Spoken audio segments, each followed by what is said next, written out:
One of the most common ways I discover new YouTubers is when they make a video about Sonic the Hedgehog. It's like the bat signal for me. You make a good Sonic video, and I will find you! And one of the best I've ever come across is also the most recent. Shay says, or I guess with his accent it'd be more like Shay says.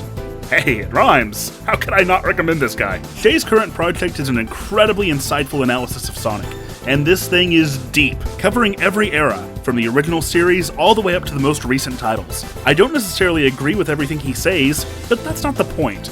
His arguments are solid, and Shay's presentation is both enlightening and entertaining. I spend a lot of time thinking about these games, and Shay brought up a ton of things that I had never even considered. The first part is the only one finished so far, but it's nearly an hour and a half long, and even if you have to break it up into chunks, it is absolutely worth your time. And so are the other videos on his channel, from a look at Pokemon's history to a very fair criticism of Samus's recent portrayal. He's doing all this while also going to university.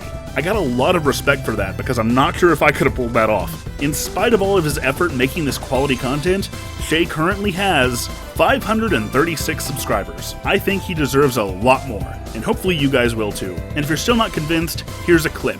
You can click through it at any time to go to his channel, and links will also be in the description. Thanks for watching. So the Sega Saturn came and went, and the Dreamcast arrived with Sonic Adventure in tow. This was Sonic's first true 3D outing. No, we don't count Sonic 3D.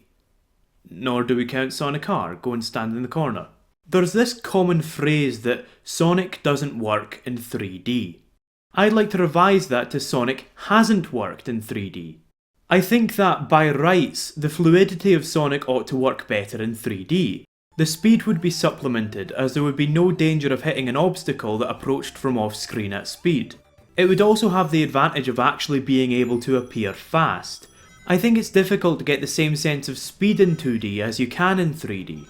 The platforming, by rights, should go hand in hand with 3D, as Sonic's platforming isn't about acts of extreme precision, neither is 3D platforming. The exploration would be better because, well, it's obvious, do I really need to say it? It has an entire new axis to work with. Rather than only being able to explore left, right, up and down, you have the entirety of a 3D world to explore.